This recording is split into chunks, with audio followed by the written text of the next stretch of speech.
धात्री की कथा द्वारा शक्ति की अनिर्वचनीयता। अग्नि आदि निशक्ति अग्नि आदि शक्तिमान से पृथक नहीं होती, क्योंकि शक्ति और शक्तिमान अपृथक ही दिखते हैं और शक्ति का शक्तिमान से अभेद भी नहीं है, क्योंकि मणि मंत्र आदि द्वारा शक्ति कार्य स्फोट आदि का प्रतिबंध दिखाई देता है। यदि शक्ति शक्तिमान से पृथक नहीं है तो ये प्रतिबंध किस वस्तु का हुआ? अर्थात लौकिक अग्नि आदि की शक्ति को अग्नि से पृथक या अपृथक कहना अशक्य है। अर्थात जैसे वह अनिर्वचनीय है वैसे ही माया भी अनिर्वचनीय है। इसलिए आनंद आत्मा से माया को भिन्न मानते हुए भी द्वैत इसलिए नहीं मानता कि माया अनिर्वचनीय होने से अनरत है, क्योंकि शक्ति यद्यपि अतीन्द्रिय है, कार्य से अन्वयी है। अतः कारण के होते हुए भी कार्य न होने से प्रतिबंध का अनुमान से ज्ञान होता है। देखते हैं कि जब अग्नि धधकती हुई भी जलाती ना हो तो मंत्रादि द्वारा शक्ति दहा शक्ति का प्रतिबंध मानना पड़ता है। श्वेताश्तर उपनिषद में बताया है कि काल स्वभाव आदि कारणवादों में न्यूनता देखने वाले मुनियों ने जब ध्यान योग से जगत का कारण ढूंढना चाहा तो उन्होंने अपने गुण अर्थात अपने कार्यभूत स्थूल सूक्ष्म आदि शरीरों से आवृत रहने के कारण निगुण अर्थात अदृश्य देव अर्थात स्वप्रकाश चिदात्मा प्रत्येक भिन्न ब्रह्म की शक्ति को जगत का कारण जाना। फिर आगे कहा है, इस ब्रह्म की उत्कृष्ट जगत कारण रूपा शक्ति विविध है। वह क्रिया ज्ञान और बल इच्छा शक्ति रूपा है, अर्थात कहीं क्रिया रूप कहीं ज्ञान रूप और कहीं इच्छा रूप है। ये बात वेद ने तो कही ही है, योग वशिष्ठ में भी यही बात कही है। वशिष्ठ जी ने कहा है कि वह पर ब्रह्म नित्य पूर्ण अद्वितीय भी है। ये निरुपाधिक ब्रह्म का वर्णन है और सर्वशक्ति युक्त भी ये स्वपाधिक ब्रह्म का वर्णन है। योग वशिष्ठ में कहा है कि वह पर ब्रह्म जब जब जिस माया शक्ति के कारण विकास अथवा विवर्त को प्राप्त होता है तब तब वह शक्ति अव्यक्त हो जाती है। अर्थात जब वह शक्ति अव्यक्त नहीं होती, दृश्यमान जगत नहीं बनती, तब भी अप्रकट दशा में ये जगत ब्रह्म में रहता है।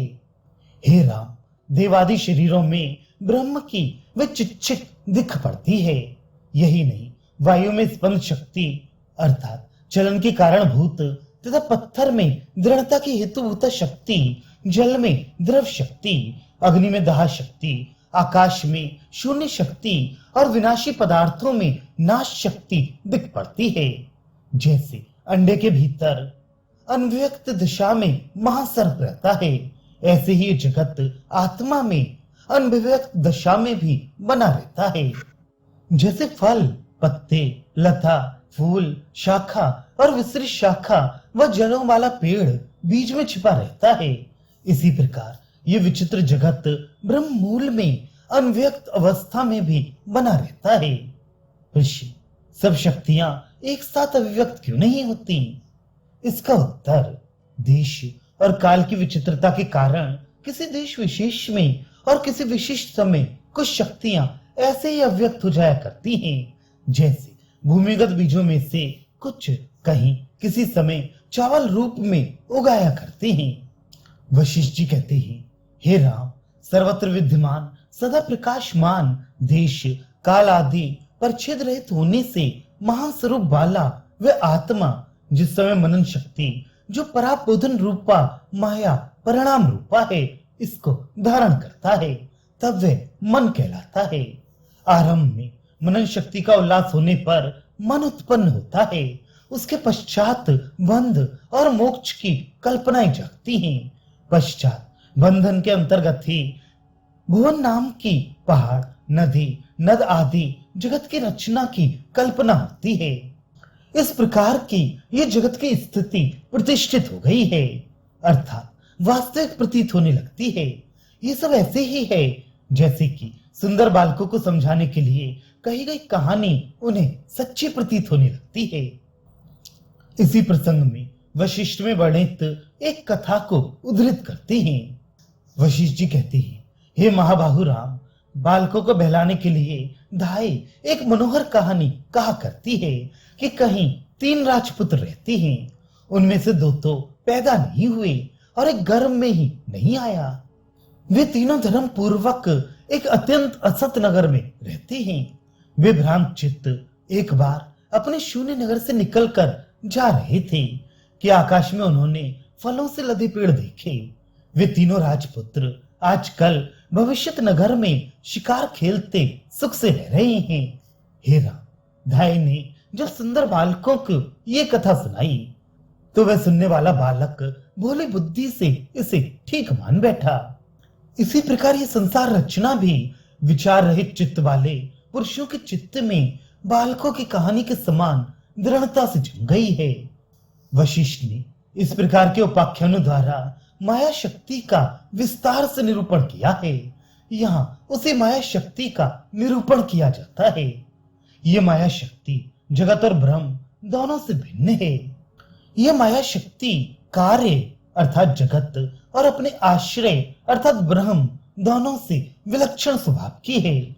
जैसे लौकिक अग्नि के उदाहरण में वही शक्ति का कार्य स्फोट और आश्चर्य रूप अंगारे तो प्रत्यक्ष दिख पड़ते हैं, परंतु उनमें विद्यमान शक्ति का अनुमान से ही ज्ञान होता है। यही बात मृतिका की शक्ति के विषय में भी ठीक है।